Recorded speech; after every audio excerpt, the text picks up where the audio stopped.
नमस्कार सर, मेरा नाम राजू है।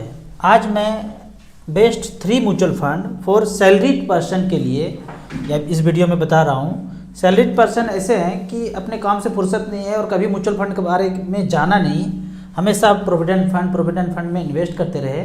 तो उनके लिए मैं ये कहता हूँ कि यदि एज 20 से 45 के बीच है तो मात्र 10 साल पैसा इन्वेस्ट करके अपने सैलरी का 50% पैसा म्यूचुअल फंड में इन्वेस्ट करके क्या कर सकते हैं, यहाँ पे मैं दिखाता हूँ।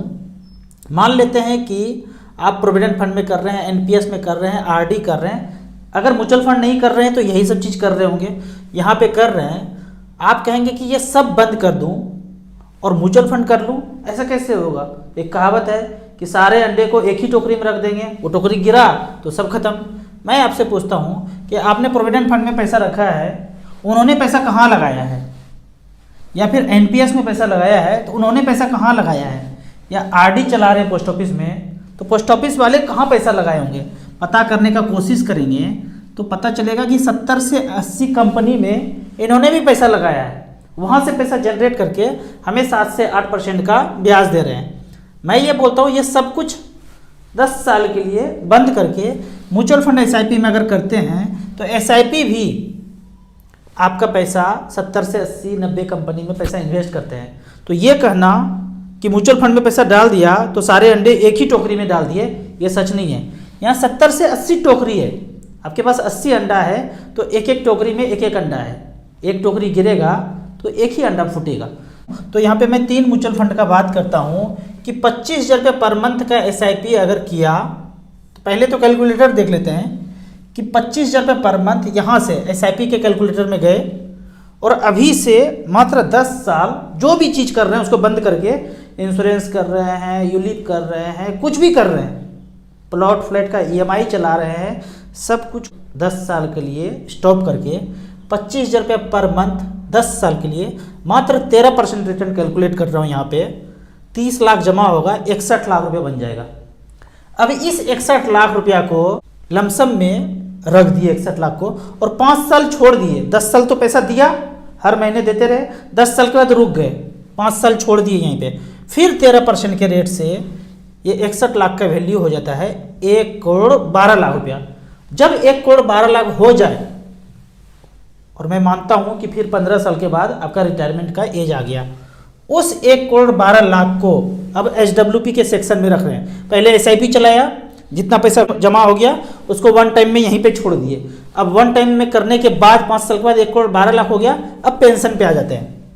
यहाँ से 65,000 रुपये पर मंथ लेना शुरू करते हैं। 1 करोड़ 12 लाख रुपये म्यूचुअल फंड में पड़ा है और वहीं से 65,000 रुपये पर मंथ लेना शुरू किए आने वाले 15 साल तक और 10% का रिटर्न यहाँ पे कैलकुलेटेड है।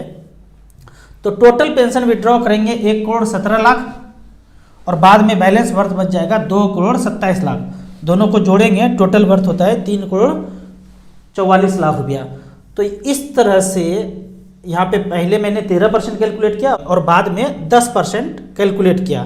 तो यहाँ पे 3 फंड का बात करते हैं हम।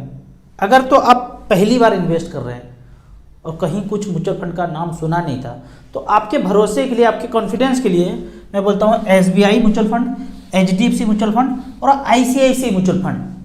आप इससे फेमिलराइज हैं, आपके बगल में ब्रांच है, ब्रांच में जाइए, फॉर्म भरिए, साइन कीजिए और वहाँ शुरू कीजिए। मुझसे करना कोई ज़रूरत नहीं है। आप काफ़ी लोग बोलते हैं ये तो एडवाइजर है, एजेंट है, कमीशन के लिए बोलते हैं। अरे भाई यहाँ जाके कर लो, पूरे दुनिया का लोग मेरे से ही थोड़ी करेंगे, झेल नहीं पाऊंगा इतना इन्वेस्टर बन जाएंगे। तो यहाँ जाके कीजिए। क्या करना है तो मैं यहाँ पे एक रिकॉर्ड दिखाता हूँ कि स्मॉल कैप कैटेगरी में लास्ट 10 ईयर्स 25,000 रुपये पर मंथ दिया। सबसे पहले तो निपॉन का नाम आता है पर हम उसको छोड़ देते हैं। एसबीआई का बात करते हैं स्मॉल कैप, एचडीएफसी का बात करते हैं स्मॉल कैप और ICICI Prudential small cap. 3 fund का बात करते हैं। पहला एसबीआई 25,000 रुपये पर मंथ 2013 से लेकर 2022 तक, जनवरी 2013 से दिसंबर 2022, 10 साल में जितना भी जमा हुआ वो जोड़ ही सकते हैं। 10 साल में कितना जमा हुआ, पैसा बना है 1 करोड़ 4 लाख। वैसे 25,000 की दर से साल में कितना हो गया 3 लाख। तो 10 साल में 30 लाख रुपए जमा हुआ, 1 करोड़ 4 लाख बना है, 23% का रिटर्न। 1 करोड़ 4 लाख और दूसरे में HDFC ने बनाया है 30 लाख का वैल्यू 78 लाख रुपए 18% के रेट से। और तीसरा बैंक वाला fund ICICI prudential small cap, इसने बनाया है 30 लाख का 73 लाख। तो हम तीनों को जोड़ देते हैं, SBI small cap, HDFC small cap, ICICI small cap, तीनों को जोड़ दिया 1 करोड़ 4 लाख, 78 लाख और 73 लाख, 2 करोड़ 55 लाख रुपया हो गया।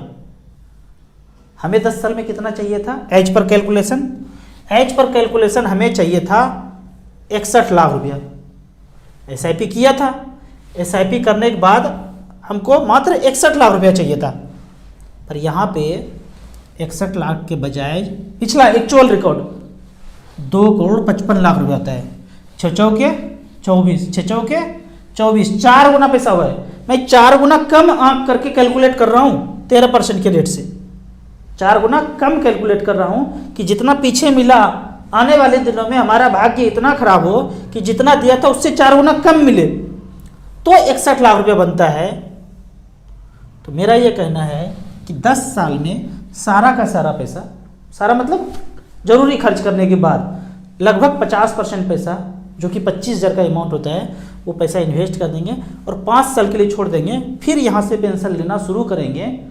तो आपने जितना चीज़ बिखेर के रखा है ना, वो सब एक तरफ हो जाएगा और म्यूचुअल फंड का पैसा एक तरफ हो जाएगा, जो आपके फर्दर जीवन यापन के लिए काफ़ी कारगर साबित होगा। आपको इसी तरह म्यूचुअल फंड के बारे में और कुछ जानना है, इन्वेस्टमेंट के बारे में जानना है, तो इस नंबर पे मुझे व्हाट्सअप कर सकते हैं। आप म्यूचुअल फंड में हमसे जुड़ना चाहते हैं तो दिए हुए ऐप में रजिस्ट्रेशन करने के बाद हमसे जुड़ सकते हैं। वीडियो अच्छा लगे तो व्हाट्सअप यूनिवर्सिटी में दोस्तों के बीच इसे ज़रूर शेयर करें। यूट्यूब पे देख रहे हैं तो लाइक एंड शेयर जरूर करें। Thank you so much.